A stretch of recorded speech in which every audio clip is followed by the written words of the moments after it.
السلام عليكم ورحمة الله وبركاته. بسم الله الرحمن الرحيم. كيف تكفرون بالله وكنتم أمواتا فأحياكم ثم يميتكم ثم يحييكم ثم إليه ترجعون. বলেন আল্লাহু আকবার।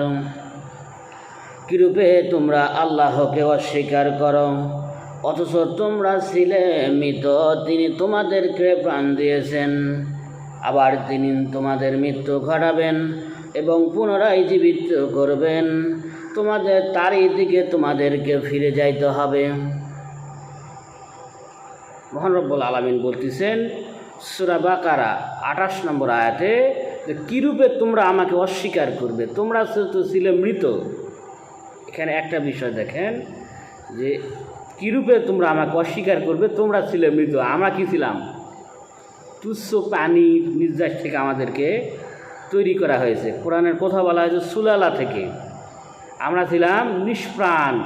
মহান রব্বুল আলামিন ইচ্ছা করলেন আমাদেরকে প্রতিনিধি তৈরি করা, খলিফা তৈরি করা, তার প্রতিনিধি পৃথিবীতে আমাদের প্রেরণ করবেন।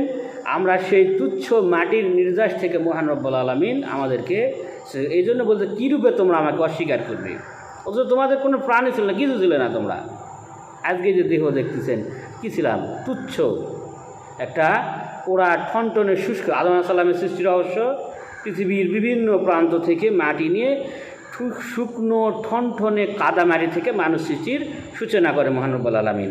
এই জন্য মহান রব্বুল আলামিন তোমরা তো ছিল মৃত, তিনি তোমাদেরকে প্রাণ দিয়েছেন এবং তিনি আবার মৃত্যু ঘটানে এবং পুনরায় জীবিত করবেন।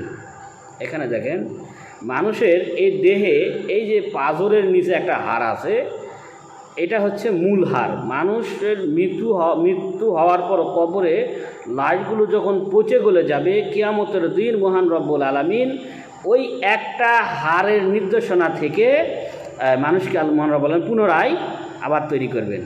এই জন্য মহান রব্বুল বলতেছেন যে আসলে তারা কি মনে করে তাদের সৃষ্টি করা কঠিন, না এই সপ্ত আসমান জমিন সৃষ্টি করা কঠিন, না তাদেরকে আসলে তারা অনেকে আপনার অনেক কাফের মোশরিক আছে যারা অবিশ্বাসী নাস্তিক, তারা বলে কিভাবে আল্লাহ, এগুলো তো পৃথিবী তো এমনি সৃষ্টি হয়েছে, পৃথিবী নাকি এমনি সৃষ্টি হয়েছে। ওই অনেক আপনার ইহুদি খ্রিস্টানদের মধ্যে অনেক আসলে এই নাস্তিক আছে যারা বলে যে পৃথিবীটা এমনি সৃষ্টি হয়েছে। আপনার একটা ধান গাছ লাগাইলে সেই গাছটা বড় হইতে এত সময় লাগে, সেখানে পানি সেচ করতে হয়, সেখানে ঔষধ স্প্রে করতে হয়, জমি চাষ করতে হয়, এমন কোনো কাজ নাই সেখানে করতে না, এরপর সেই ফসলটা আসে। এই মহাবিশ্ব পরিচালনা হচ্ছে, এটা নাকি এমনি হয়েছে। নাস্তিকদের কথা, কত হতভাগা হইলে এই কথা মানুষ বলতে পারে। এই জন্য তো কবি বলেন আতা খাওয়া বাতা খাওয়া ভাতের মতো নয়, চাচি ডাকো খালা ডাকো মায়ের মতো নয়।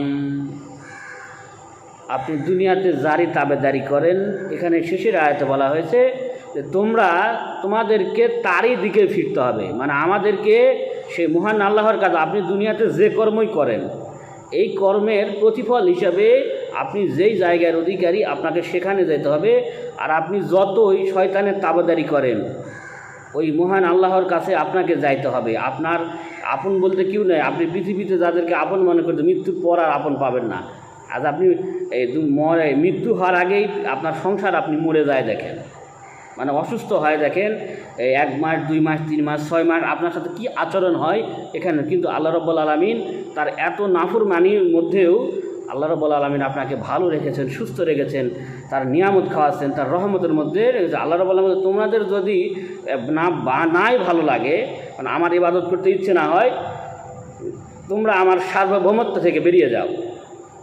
কি করো? তোমরা আমার সার্বভৌমত্ব থেকে একেবারে বেরিয়ে যাও। আমার ইবাদত সূরা রহমানে আসছে এই আয়াতটি, তোমরা আমার এই পৃথিবীর বা আমার এই সার্বভৌমত্বের এলাকাতে বের হয়ে যাও, কিন্তু আবার বলতেছে তোমরা তা পারবে না। এই জন্য আমাদের অবশ্যই আল্লাহ তাআলার ইবাদত করতে হবে। আমরা যেমন কর্ম করব, পৃথিবীটা হচ্ছে আখিরাতের ক্ষেত্রস্বরূপ, আমরা যেমন কর্ম করব তেমন কর্মেরই ফল পাবো। আল্লাহ আমাদেরকে বোঝার তৌফিক দান করুক। ওয়া আখিরু দাওয়ানা আলহামদুলিল্লাহি রাব্বিল আলামিন। সুবহানাকা আল্লাহুম্মা ওয়া বিহামদিকা আশহাদু আল্লা ইলাহা ইল্লা আনতা আস্তাগফিরুকা ওয়া আতুবু ইলাইক।